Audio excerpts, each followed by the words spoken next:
So you're just going to insert your hook into that chain space and continue all the way back along this row, and you're going to end up doing 3 rows altogether. So just work your way back along this row. When you get to the end, chain 1, turn, and work all the way back. I'm going to work this row and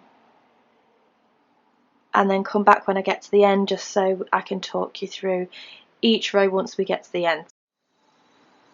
So we're now at the end of this row, and you are going to chain 1, turn, and work your way back along this row. And this is what it should be looking like at the moment.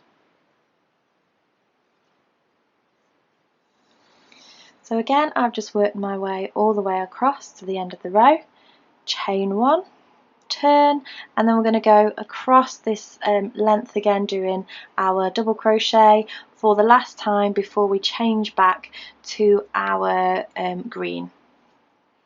So I'm going to leave you here and then I'll get back to you when we have finished this row. So when you get to the end of this row, you'll be looking at the wrong side of the work. So you'll find that the right side the stitches are more puffy, and then the wrong side they appear flatter. And from this point onwards, we're going to be repeating from this green row here upwards. As I finish the end of this row, I have just tied off the way that I usually do,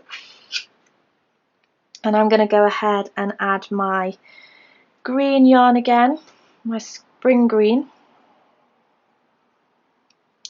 in order to start this next row. So just to recap, you're going to chain 3, 1, 2, 3, turn the work, skip the first single crochet, and then treble crochet into the one after.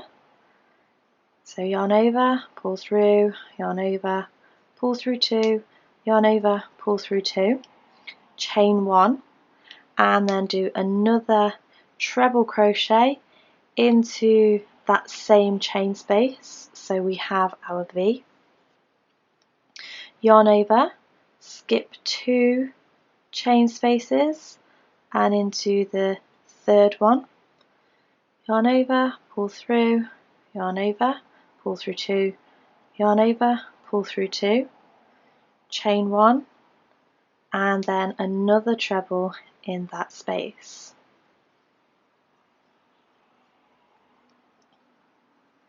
Yarn over, skip 2 into the third, and we are going to do exactly the same all the way along this row.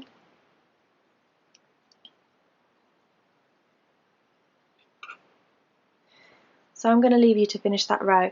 Now, as I say, this is just going to repeat now from this row onwards, but I'm going to join you at the end of this row and just show you that I'm going to add another colour, just so we've got different colour tulips or flowers alternating up the work.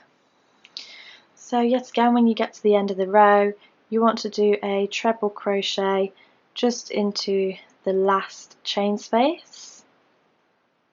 And I am going to tie this off, and the colour that I'm going to use is Wisteria, again Stylecraft Special DK. This is such a gorgeous colour, and I'm just going to show you what this looks like.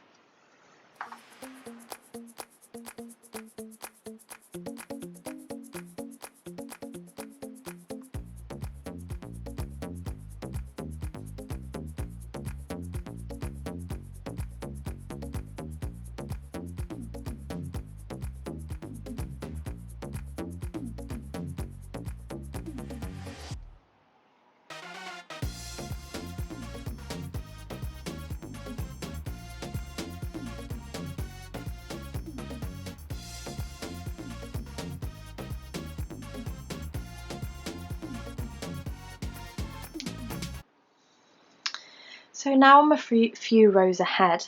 I've actually added a couple more rows to this. It's worth knowing when you get to the end you want the top to look very similar to the bottom.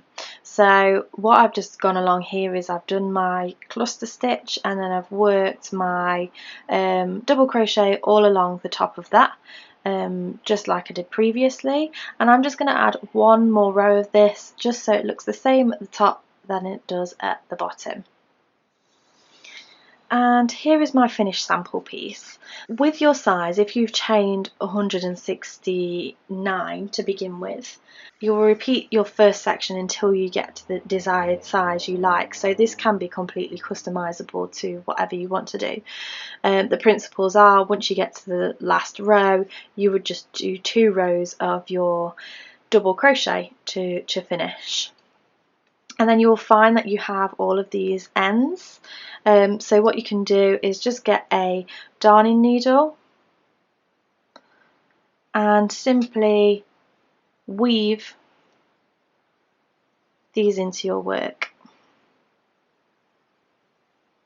It can take a little while to do, so sort of weave it in and snip off and continue all the way down until you can't see them in your work. These sections here I'm just simply going right through there.